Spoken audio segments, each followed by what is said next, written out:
가지고 오늘과 내일 이틀에 걸쳐서 이렇게 말씀을 증거하겠습니다.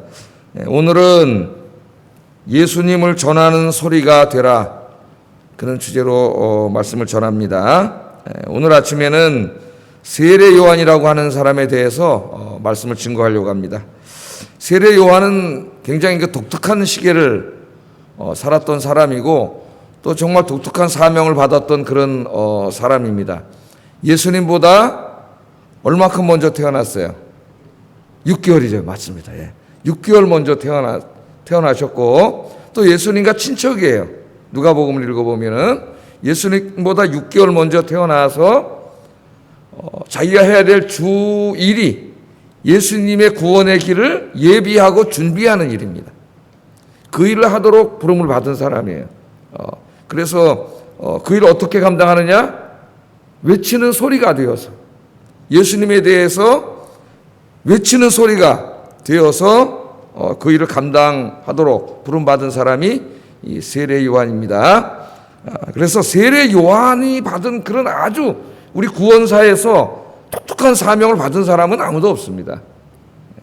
그러나 세례 요한이 받은 그 사명, 예수님을 전하는 소리가 되라고 하는 그 사명은 우리 모두의 사명이죠. 그래서 거기에 좀 오늘은 초점을 맞추어서 말씀을 증거하려고 합니다. 자, 누가복음 1장 15절 한번 펴보세요. 이 말씀을 접어놓고 누가복음 1장 15절 펴보세요.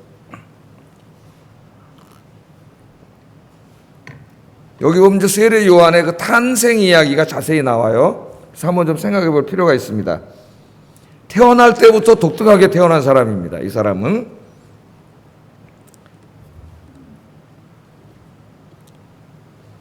자, 누가복음 1장 15절 이하에 보면은 세례 요한의 탄생에 관한 이야기가 나옵니다. 그 아버지는 제사장이었어요. 사가랴라고 하는 제사장이었고 어머니는 엘리사벳이라고 하는 여인이었는데 제사장 부부죠. 지금으로 말하면 뭐 똑같지는 않지만은 굳이 우리가 이해하는 말로 우리가 말한다면은 목사님 부부, 그 목사님 가정에서 태어났다. 뭐 똑같지는 않습니다. 그렇게 우리가 좀 한번 이해해 볼 수 있겠습니다.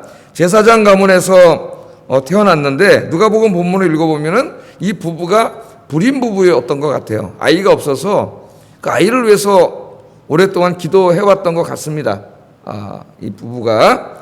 근데 이제 어느 날 이제 제사장 사가랴가 자기 순서가 돼가지고 자기 반차에 따라 그날 이제 성전에 들어가서 분향을 하고 그날 제사를 책임지는 일을 맡은 것 같아요. 그래서 성전에 들어가서 분향을 하는 중에 이 사가랴가 놀라운 체험을 하게 되지요. 그날 그 분향하는 사가랴에게 성전으로 하나님이 보내신 천사가 찾아옵니다. 그 천사 이름이 가브리엘이라고 하는 천사인데 주로 하나님 기쁜 소식을 증거할 때 보내는 천사였어요. 구약에 보면 다니엘에게도 천사 가브리엘을 보내셨죠. 하나님께서. 우리가 그걸 통해서 볼 때 다니엘하고 지금 여기 지금 세례 요한이 사는 세대가 얼마예요? 기간이 500년이 넘는 기간인데 가브리엘이 또 왔으니까 천사는 죽어요, 안 죽어요? 안 죽죠. 늙어요, 안 늙어요? 안 늙는다는 거 알 수 있죠. 예? 그래서 여러분 이제 우리가 구원이 완성되면 여러분도 늙지 않고 죽지 않습니다. 네. 그랬더니 이제 가브리엘이 찾아와가지고 너무나 기쁜 소식을 알려주는 거죠. 아이가 없는 사람들. 그래서 그 아이를 위해서 간절히 기도한 사람에게 제일 기쁜 소식이 뭐겠어요? 하나님이 네 기도를 들으시고 너에게 아이를 줄 거다. 그만큼 기쁜 소식이 어디 있습니까? 이제 그런 소식을 전해줘요. 우리 15절 누가복음 1장 15절 17절 읽어보겠습니다. 시작.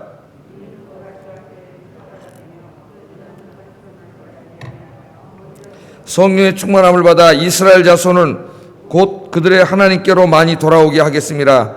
그가 또 엘리야의 심령과 능력으로 주 앞에 먼저 와서 아버지의 마음을 자식에게 거스르는 자를 의인의 슬기에 돌아오게 하고 주를 위하여 세운 백성을 준비하리라. 이제 그 앞구절에 그 말씀이 나와요. 내가 네 기도를 듣고 하나님 네 기도를 들으시고 응답하셨다. 아들을 주실 것이다. 그렇게 말씀을 하면서 그 말만 한 게 아니라 이 아이가 어떤 일을 할 아이인가도 다 가르쳐 주셨어요.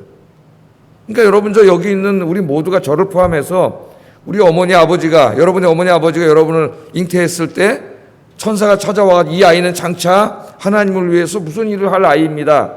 이렇게 가르쳐준 사람은 없겠죠.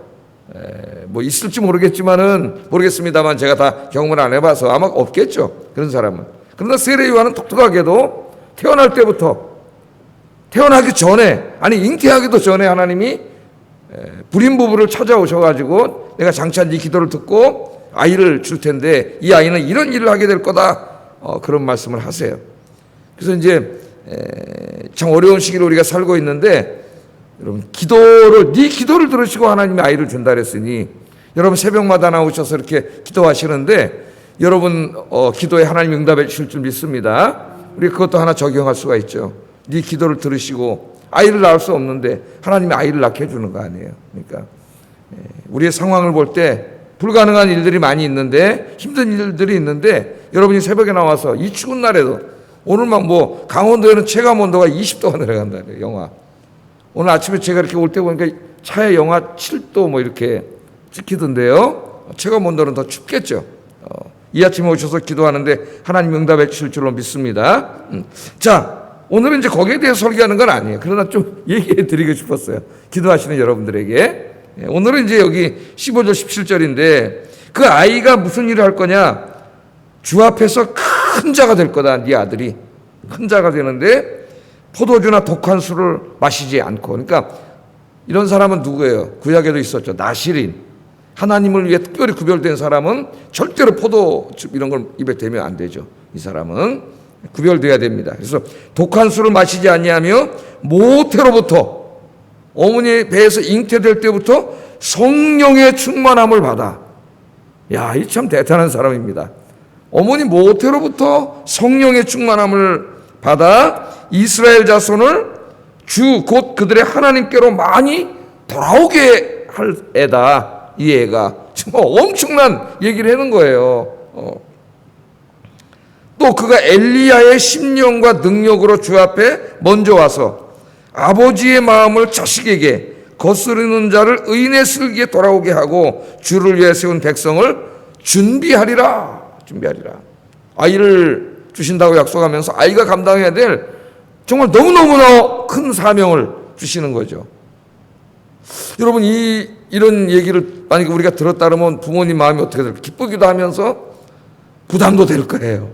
솔직히 인간적인 마음으로 하면은 제가 우리 지환이를 낳고 아이 이름을 질 때 의환이라고 질라 그랬어요. 의환. 오를 의자를 써가지고 빛날 환. 환은 확률 따라 져야 되는 거기 때문에 불화병이 들어가서 그래서 의자, 오를 의자, 의환이라고 질라 했더니 우리 아버님이 의환, 오를 의자가 들어가면은 그 정의를 위해서 싸워야 되는 이런 의미가 있잖아요. 그러니까 뭔가 좀 그런 삶이 어때요? 좀 편안하지 않죠? 고난이 있죠. 왜? 불의한 자들에 의해서 핍박을 받고 그러니까. 그 의환은 이름이 너무 크대. 우리 아버님이. 그 지혜 지자를 써가지고 지환으로 지는 게 어떻겠느냐. 지환. 들어보니까 그 말이 더 좋더라고요. 솔로몬의 지혜. 예? 지혜롭게 의를 행하더라도 지혜롭게 행해야죠.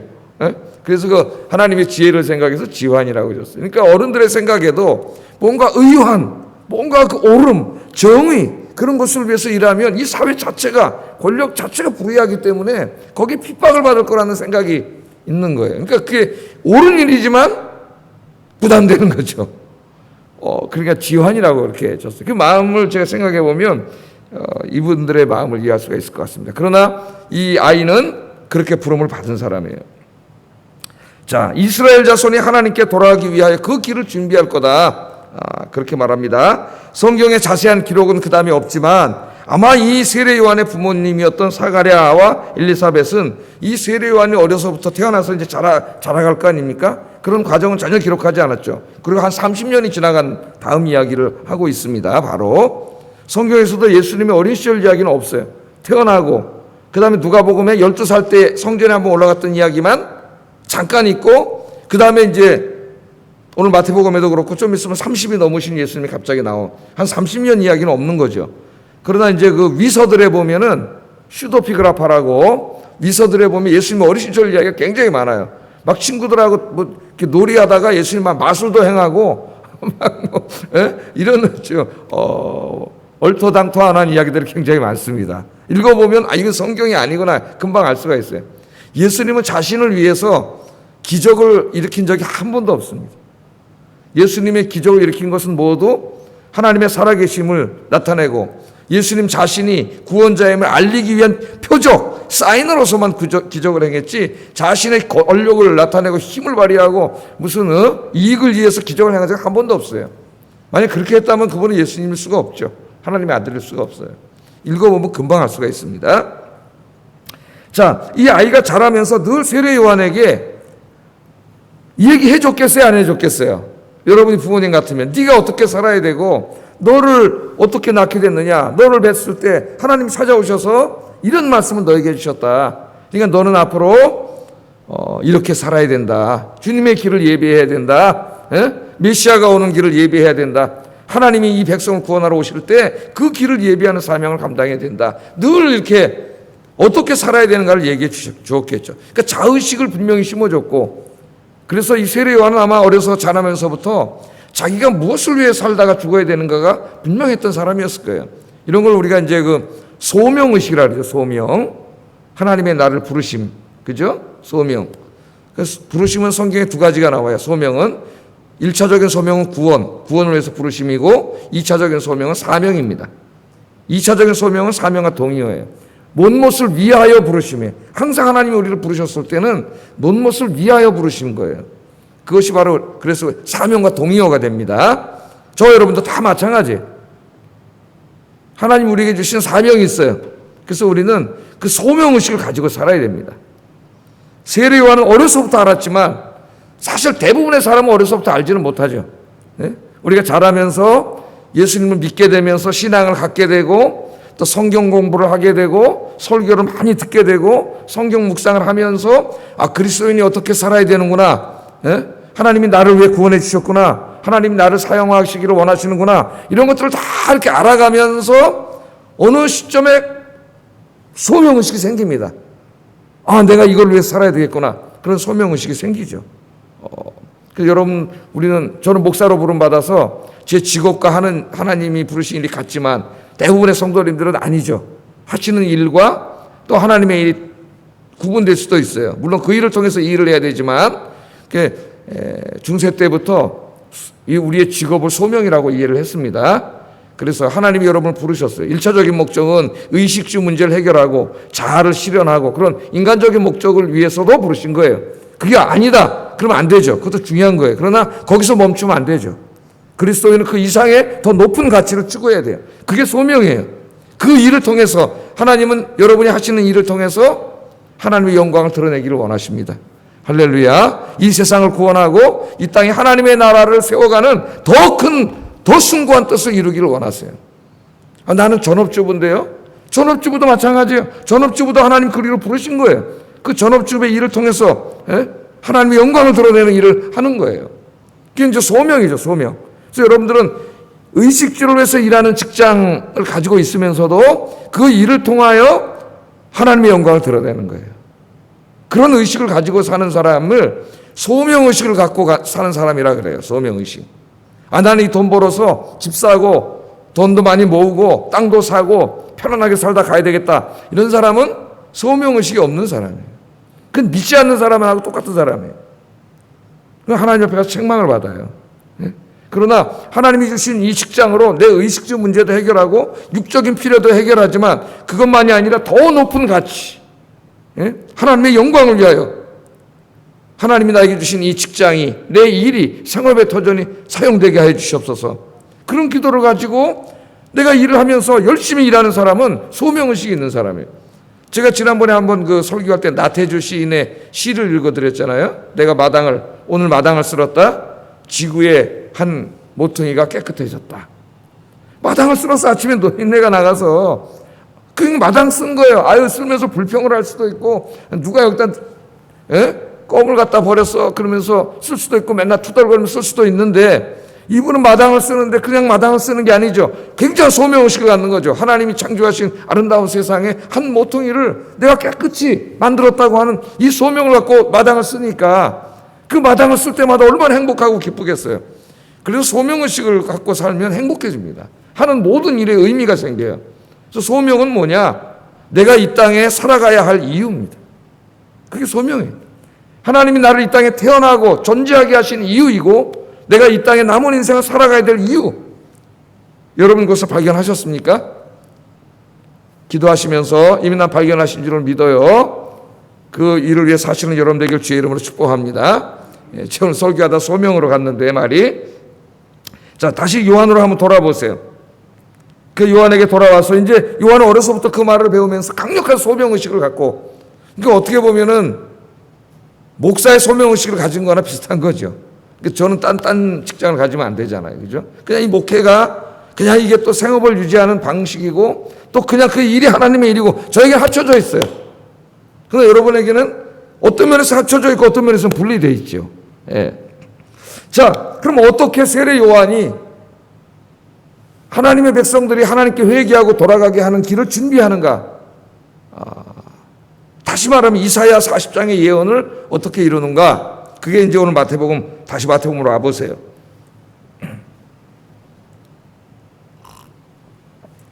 3절에 나옵니다. 3절 한번 읽어보겠습니다. 시작. 선지자 이사야를 통하여 말씀하신 자라 일렀을 때 광야에 외치는 자의 소리가 있어 이르되 너희는 주의 길을 준비하라 그가 오실 길을 곧게 하라 하였느니라. 아멘. 그렇게 말합니다. 이 말씀은 이사야 40장 3절 말씀을 인용한 말씀인데요. 우리가 이제 지난번에 아침에 다 공부를 했죠. 세례 요한은 성경 말씀을 묵상하다가 이사야 43장에서 자신이 감당해야 할 일을 그 하나님이 주신 소명을 어떻게 감당해야 되는가를 발견했던 것 같아요. 이 말씀을 읽으면서. 자, 이 이사야 40장의 문맥은 어떤 문맥입니까? 지금 이스라엘 백성들이 70년 동안 바벨론에게 나라를 뺏기고 식민지 생활을 하고 있습니다. 온갖 고초를 당하고 있어요. 70년 동안 기도했는데 변할 생각도 없습니다. 변화는 어떤 조짐이 보이지 않아요. 그리고 굉장히 힘들고 어렵겠죠. 그 절망하고 있는 사람들에게 하나님 이사야를 선지자를 보내가지고 내가 너희를 구원하겠다. 너희를 구원하기 위해서 내가 이제 너희를 찾아올 거다. 하나님이 찾아오심에 대해서 약속을 하셔요. 그러면서 뭐라 그러냐면은 광야에 외치는 자의 소리요. 누군가에게 지금 예수님이 말을 하는데 사람 이름을 말하지 않고 광야에 외치는 자의 소리요. 네가 내가 오는 길을 예비하라. 그렇게 말을 해요. 예언이에요. 예비하라. 자, 그래서 이제 하나님이 보내신 구원자가 이스라엘에 찾아오셨어요. 아무도 몰라 지금 그분이 예수님인데, 예? 아기의 모습으로 오셔갖고 이제 30년 동안 그냥 요셉의 아들로 목수로 나사렛에서 살고 있는데 그분이 하나님인지 아는 사람이 아무도 없어요. 구원자로서. 예? 그 기쁜 소식이 이 땅에 왔는데 아무도 알지 못해요. 그래서 이제 이 세례 요한의 사명은 뭐냐? 바로 이사야 40장 3절에 그 광야에 외치는 자의 소리가 자기라는 걸 깨달은 거예요. 자기. 그래서 자기의 길은 뭐예요? 하나님께서 이미 우리를 구원하기 위해서 찾아오셨다. 아직 공적인 사역을 안 하고 계신데 좀 있으면 이제 공적인 사역을 하실 거예요. 예? 그 예수님이 오셨다고 하는 이 기쁜 소식을 외치는 거야. 이 광야 같은 세상에 나가서 외치는 거예요. 그래서 여러분 사복음서로 다 읽어보면 한결같이 광야에서 외치는 자의 소리는 세례 요한이라고 다 이야기해요. 어떤 분은 오늘 보면 여기 엘리야의 심령과 능력으로 그렇게 왔다 그러니까 세례 요한이 엘리야가 다시 부활해서 온 겁니까? 그렇게 물어보는 분도 있어요. 엘리야가 다시 부활해서 온 건 아닙니다. 그렇게 생각하는 분도 있어요. 엘리야의 그 심정과 마음을 갖고 왔다는 거야. 엘리야의 심정이 뭐예요? 하나님 떠나서 바알 섬기고 우상 섬기고 죄 짓고 사는 그 사람들 안타깝게 여기고 그 사람들에게 외치는 자의 소리가 돼서 그 사람들을 하나님께로 돌이키게 하려고 하는 그 안타까운 마음을 갖고 했잖아요. 엘리야가. 바로 그 엘리야와 똑같은 마음과 심정을 가지고 온 사람이 세례 요한이고, 이제 잠시 후면은 그동안 은둔에 사시던 하나님이 그 모습을 드러낼 텐데, 예수님이 그 길을 미리 앞서서 그 예수님이 오셨다. 잠시 후면 이제 사역을 시작할 거다. 그렇게 그 예수님의 길을 예비하고 외치는, 왕이신 예수님이 오셨다, 구원자가 오셨다 외치는 사명이 바로 이 세례 요한의 사명인 거예요. 그래서 세례 요한은 이 사명을 충실하게 감당합니다. 이게 중요한 거예요. 자기가 무엇을 위해 살아야 하는가, 하나님이 나에게 주신 평생의 과업이 뭔가를 분명히 알았고 그것을 감당하는 일에 최선을 다했다는 겁니다. 그래서 이제 내일 이 말씀은 우리가 살펴볼 건데 마태복음 3장 2절에 보면 회개하라 천국이 가까웠느니라. 메시지가 이거예요. 여기 천국이 가까웠다는 말은 이제 제가 내일 자세하게 설명을 할 텐데 결국 천국은 하늘나라, 하늘에 있는 나라, 하늘의 나라란 말이에요. 하늘들의 나라. 이 나라는 어떤 공간을 말하기보다는 통치를 말해요. 그래서 하늘의 통치가 임했다. 그 말은 하나님의 통치가 임했다. 그 말이고 그 하나님이 너희를 다스리기 위해서 이 땅에 이미 오셨다. 가까이 왔다는 말은 동사의 시제가 현재 완료입니다. 가까이 왔어. 아직 안 왔어. 가까이 왔어가 아니에요. 이미 가까이에 와 있다. 그 말에 너희들이 가까이에 와 있다. 현재 완료. 예수님이죠. 예수님 염두에 두고 한 말씀입니다. 이 사명을 외쳤고 또 요한복음 1장 29절에 보면 예수님이 세례받으러 오실 때 뭐라 그랬어요? 이튿날 요한이 예수께서 자기에게 나오심을 보고 이르되 보라 세상 죄를 지고 가는 하나님의 어린 양이다. 그러니까 요한의 사명은 자기를 드러내는 게 아니에요. 예수 그리스도가 이미 오셨다. 이제 예수님 좀 있으면 전도사역을 시작할 거잖아요. 예? 하나님이 통치가 이미 임했다 하는 것을 미리 선포함으로써 또 사람들에게 회개하라고 외침으로써 어떻게 하는 겁니까? 그 길을 예비하고 준비하는 이 사명인데 이 사명을 충실하게 감당했습니다. 자기 아버지가 누구죠? 제사장이에요. 제사장은 세습되는 겁니다. 제사장은 세습되는 거예요. 그러니까 그도 제사장이 될 거예요. 예? 이 예배 성전에 들어가서 예배를 드리는 제사장이에요. 그의 삶이 남은 삶을 그냥 제사장 하면서 편안하고 그렇게 안락하게 살 수 있는 사람입니다. 그런데 세례 요한은 오늘 모습을 보면 어떻게 하고 있어요? 석청을 먹고 메뚜기를 먹고 광야에 나가서 살고 있습니다. 편안한 일신의 그런 평안함을 다 포기하고 하나님이 맡겨주신 소명, 그 사명을 감당하기 위해서 그 고난의 길, 힘든 험난한 삶을 살고 있는 거죠. 그러니까 소명의식에 투철한 사람은 편안함을 추구하지 않습니다. 소명을 잃어버리면 맨날 이 세상의 것을 추구해요. 소명을 잃어버린 사람들 내가 옛날에 같이 동역자들 보면 맨날 생각이 뭐 돈 얼마 주고 어디 가서 돈 이런 생각밖에 안 해요. 그러나 하나님이 자기를 정말 목회자로 부르셨다고 하는 소명의식에 투철한 사람은 세상의 평안함을 추구하지 않아요. 하나님이 맡겨주신 그 사명, 그 일을 감당하는 일에 최선을 다하는 거죠. 십자가를 지는 거죠. 그렇게 이 사명을 감당한 사람이 세례 요한입니다. 우리 모두는 세례 요한이 아니에요.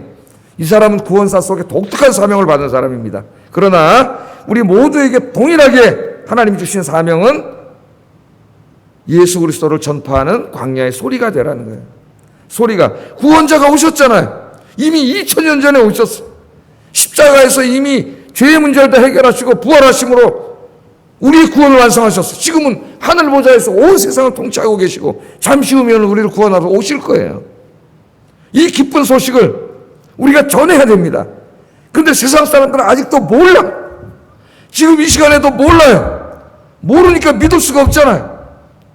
그래서 벌써 예수님이 제자들에게 나중에 뭐라 그랬어요? 땅 끝까지 이르러 내 증인이 되라 그랬잖아요. 승천하시면서 마지막 부탁이 땅 끝까지 가서 내 증인이 되라. 이 말씀을 가슴에 새긴 사람이 사도 바울, 제자들. 그래서 사도 바울은 땅 끝까지 가서 증인이 됐어요. 왜? 전하지 않으면 모르잖아요. 구원자가 왔습니다. 예수님 믿기만 하면 죄사함 받고 구원받습니다. 영생을 얻습니다. 하나님 나라의 축복을 향유하게 됩니다. 예수 안 믿으면 죄 가운데 살다 죽어 지옥 갑니다. 영원한 행복을 받습니다. 여러분 예수님만큼 기쁜 소식이 어디 있습니까? 지금 이 전염병이 가득 찬 세상 속에서 백신이 나왔습니다. 치료제가 나왔습니다. 백신 맞으러 오세요. 치료제 맞으러 오세요. 이것보다 기쁜 소식이 어디 있겠어요? 그러나 이 코로나보다 더 무서운 게 이 죄악 아닙니까? 죄악. 코로나는 잠깐 병이지만 전염병이지만 이 죄악의 이 전염병은 영원한 우리를 형벌 죽음으로 몰고 가는 병이에요. 백신이 있잖아요. 치료제가 있잖아요. 예수 믿으면 됩니다. 예수 믿으세요. 이 기쁜 소리를 여러분 온 세상 만나는 사람들에게 전하는 예수님을 전하는 소리가 되시기를 주의 이름으로 축복합니다. 할렐루야. 한 가지 더 생각해 볼 것은 세례 요한은 자신의 소명이 예수님을 전파하는 소리라는 것을 알았다는 거예요. 소리. 여러분 자기를 내세우는 게 아니라는 걸 알았어요. 세례 요한은. 소리는 보여요 안 보여요? 소리는 보이지 않습니다. 우리는 소리라는 걸 알아야 돼. 나는 예수님에 대해서 이야기하고 예수님을 선포하는 사람이지 내가 드러나는 사람이 아니에요. 우리는 소리라는 걸 절대 잊으면 안 돼요. 세례요한이 세례를 주니까요, 엄청나게 많은 사람들이 왔습니다. 이제 내일 그 부분을 살펴볼 거예요. 그래서 이제 막 세례를 주고 그 인기가 막 저 사람이 메시아 아니야? 할 정도로 막 인기가 하늘을 치솟았죠. 그 정도가 되면 인간은 교만해져갖고 이단 교주가 되거나 엄청나게 교만한 목사가 될 겁니다. 네? 그런데 어느 날 갑자기 예수님이 공적 사역을 시작한 거예요. 그러니까 오버랩이 된 거죠. 오버랩이. 세례 요한의 사역은 예수님이 공적 사역 시작할 때까지예요. 그걸 준비하는 게 자기 사명이기 때문에. 예? 예수님은 흥해야 되고 자기는 망해야 된다는 걸 알고 있어요. 근데 예수님이 어느 날 사역을 하니까 더 많은 사람들이 예수님한테 세례 받으러 가네. 그러니까 누가 화가 났을까요? 세례 요한을 쫓아다니던 제자들이 화가 났어요. 사도 요한도 원래 세례 요한의 제자였죠. 예? 세례 요한, 아니 선생님 큰일 났습니다 지금. 저 예수라는 사람 젊은이가 예? 저쪽 세례를 주는데요. 사람들이 다 흘러가는데요. 어떡하죠? 예? 라이벌로 느낀 거예요, 예수님을. 그러니까 세례 요한이 뭐라 그래요? 요한복음 3장 29절 30절에 보면 신부를 취하는 자는 신랑이나 서서 신랑의 음성을 듣는 친구가 크게 기뻐하니 나는 이러한 기쁨으로 충만하였노라. 그는 흥하여야 하겠고 나는 쇠하여야 하리라.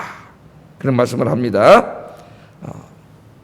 자신에게 세례를 받으러 몰려오는 사람들에게는 이렇게 말했어요. 나는 너희로 회개하기 위하여 물로 세례를 베풀거니와 내 뒤에 오시는 이는 나보다 능력이 많으시니 나는 그의 신을 들기도 감당하지 못하겠노라. 아멘. 이제 이 말씀은 우리에게 아주 중요한 교훈을 줘요. 우리가 복음을 전하거나 교회에서 하나님을 섬길 때 우리가 어떤 자세로 섬겨야 되는가를 가르쳐 줍니다. 여러분 잊지 마세요. 우리는 소리는 보이면 안 됩니다. 소리는 보이는 게 아니에요. 소리는 보이지 않습니다. 주님의 일을 할 때 예수님이 드러나야지 내가 드러나면 안 돼. 사람들이 연약함이 있어요. 자꾸 자기를 드러내려고. 목사들도 마찬가지예요. 뭔가 조금 자기가 하는 일에 열매가 있으면 굉장히 자기를 포장하고 드러내려고 해요. 우리 인간이. 여러분 우리는 주님의 일을 섬길 때 나는 예수님을 드러내는 소리다. 이거 절대 잊지 말고 나를 드러내지 말고 주님을 드러내고 겸손하게 섬기시는 저와 여러분 되기를 주의 이름으로 축복합니다. 기도하겠습니다.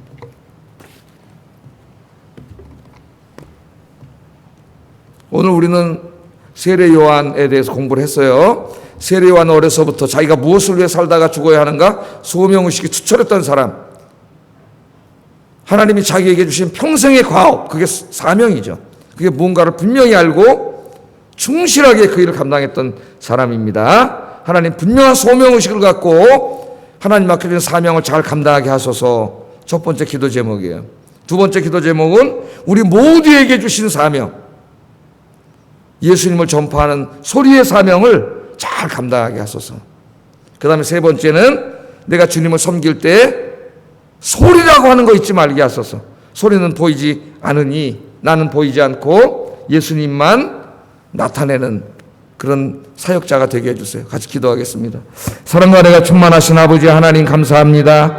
오늘 이 귀한 말씀을 통하여 깨닫게 하시고 우리가 남은 평생을 무엇을 위해 어떻게 살아야 되는가를 이 아침에 곰곰이 생각하게 하시는 아버지 하나님 감사합니다. 내가 이제 남은 인생을 어떻게 살아야 되겠다, 무엇을 위해 살아야 되겠다, 무엇을 평생 과업으로 삼고 살아야 되겠다, 이런 소명의식이 분명한 분도 있지만 아직 분명하지 않은 분도 있습니다. 오 하나님, 이 시간에 성령께서 우리 마음속에 강하게 역사하셔서 내 남은 인생은 뭘 위해 살다가 뭘 위해 죽을 것인가를 분명히 생각하게 해 주시옵소서. 하나님이 왜 나를 지금 내가 있는 이곳으로 부르셨는가, 왜 나에게 이 일을 하게 하셨는가, 왜 이러한 직장을 주셨는가, 이것을 분명히 깨닫게 해 주시옵소서. 나의 육신의 필요를 위해서도 하나님이 이 일을 주셨지만 더 큰 목적과 더 숭고한 뜻, 하나님의 영광을 위하여 내가 이것을 어떻게 사용할 것인가 늘 고민하는 우리들이 되게 해 주시기를 원합니다. 우리는 세례 요한이 아닙니다. 세례 요한과 똑같은 사명을 받지는 않았습니다. 그러나 우리에게 중요한 게 있습니다. 우리는 세례 요한처럼 예수님을 전하는 소리로서의 사명은 감당해야 됩니다. 하나님 아버지, 어디에 가든지 예수님이 있습니다. 예수 믿어야 구원받습니다. 예수 믿고 구원받고 영생 얻으세요. 천국 가세요. 예수님 알지 못하는 사람들에게 예수님을 전하는 소리의 사명을 감당케 하여 주시옵소서. 뿐만 아니라 하나님의 몸된 교회를 섬길 때에 우리는 소리라는 것, 소리는 보이지 않는다는 것 늘 마음속에 깨닫고, 나를 보이고 나를 드러내려고 하지 말고 오직 내가 전파하는 예수 그리스도만을 높이고 예수 그리스도만을 드러내는 진짜 예수님의 소리가 되도록 인도해 주시옵소서. 예수님 이름으로 기도드립니다. 아멘.